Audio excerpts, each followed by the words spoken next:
fungsinya Ibu penyegaran demam berdarah. Mungkin di sini ada beberapa poin yang saya jelaskan tentang demam berdarah, yaitu apa itu demam berdarah, bagaimana gejala awalnya, apa tindakannya apabila terkena demam berdarah, di manakah nyamuk bersarang ataupun berkembang biak, dan apa yang perlu dicegah apabila kita terjadi penyakit demam berdarah. Apa itu demam berdarah? Demam berdarah adalah penyakit yang disebabkan oleh virus dengue, yaitu masuk ke dalam tubuh melalui gigitan nyamuk Aedes aegypti atau nyamuk betina. Lalu, bagaimana gejala awal dari penyakit demam berdarah? Nah, gejala awalnya itu demam tinggi mulai dari 2 sampai 7 hari ya Ibu, disertai menggigil. Jadi dari atas misalkan sampai pertengahan itu menggigil, panas tinggi, tapi dari bawah kaki itu dingin menggigil ya. Lalu ada mual juga dan muntah-muntah. Terus pegal-pegal pada seluruh badan serta pendarahan di bawah kulit. Nah, maksud pendarahan di bawah kulit itu seperti ada tuang-tuang titik merah gitu.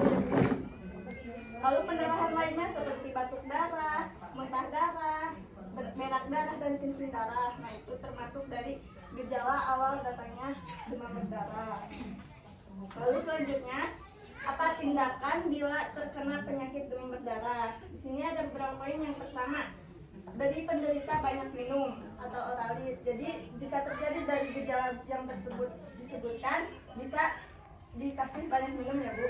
Lalu kompres dingin saat panas. Nah, maksudnya itu ketika kita sedang demam tinggi harus dikompres dengan yang dingin, jangan air panas atau air hangat. Kenapa? Karena kalau dikompres dengan air panas atau air hangat nanti malah balik panas ya Bu.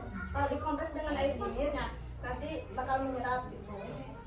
Lalu ada segera bawa penderita ke dokter atau pusat pelayanan kesehatan terdekat untuk penanganan selanjutnya. Nah, di manakah nyamuk Aedes aegypti itu bersarang atau berkembang biak? Nah, ada di tempayan. Ibu tahu tempayan apa? Nah, ya gitu. Lalu bak mandi, tempat minum burung, bentuknya tuh panjang kayak plastik itu. Lalu drum air, tas bunga atau pot bunga, kaleng atau botol bekas, ban bekas, potongan bambu yang terisi air, dan lain-lainnya. Nah, apa yang perlu dilakukan gitu untuk mencegah terjadinya penyakit demam berdarah? Yang pertama itu ada memelihara lingkungan tetap bersih dan cukup dari sinar matahari. Tetap kembali dengan kebersihan ya Bu, memelihara lingkungan, halaman rumah kita harus bersih. Nah, lalu melakukan pemberantasan serang nyamuk dengan cara yang pertama itu menutup dan mengulas tempat penampungan air setiap minggu agar bebas dari jentik nyamuk. Nah, kayak di bak mandi ya Bu, kita harus seringnya minimal seminggu sekali gitu untuk menguras membersihkannya. Lalu mengubur, membakar dan membuang kaleng bekas, botol bekas, tempurung dan sampah lain sehingga tidak menjadi tempat perundukan nyamuk Aedes aegypti. Nah, kayak botol bekas ya Ibu, kita jangan buang sampah sembarangan gitu. Sebisa mungkin kita bisa dibakar.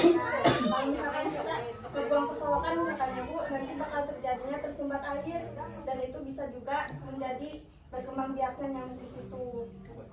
Lalu rapihkan halaman dan jangan biarkan semak-semak di halaman tak terurus.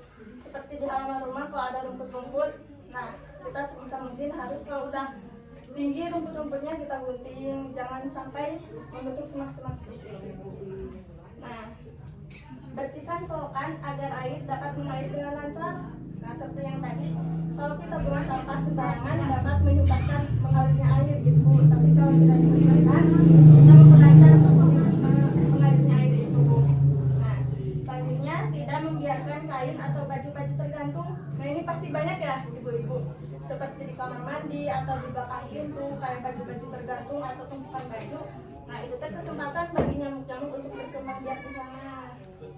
Nah, lalu lakukan penyemprotan nyamuk itu kondisional aja ya Bu, apabila memang diperlukan.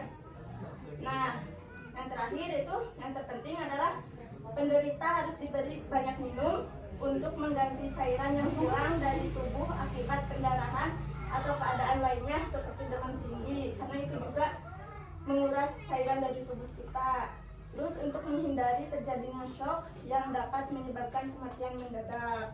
Jadi kembali lagi kita harus tetap menjaga kebersihan ya Ibu, karena kebersihan itu bukan hanya untuk mencegah dari penyakit demam berdarah, tapi untuk menjaga kesehatan kita juga. Dan kebersihan itu juga kan sebagian dari iman ya Ibu. Ya, lebih baik mencegah sebelum terjadi daripada mengobati setelah terjadi. Mungkin itu yang saya sampaikan. Bisa hubungi saya, yaitu ini ada kontak WA dan ini nama Instagram saya. Apabila nanti ada yang mau didiskusikan, mau tentang materi ini atau di luar materi ini. Baik, terima kasih. Mohon maaf bila ada kesalahan. Wabillahi taufiq wal hidayah. Wassalamualaikum warahmatullahi wabarakatuh. Waalaikumsalam warahmatullahi wabarakatuh.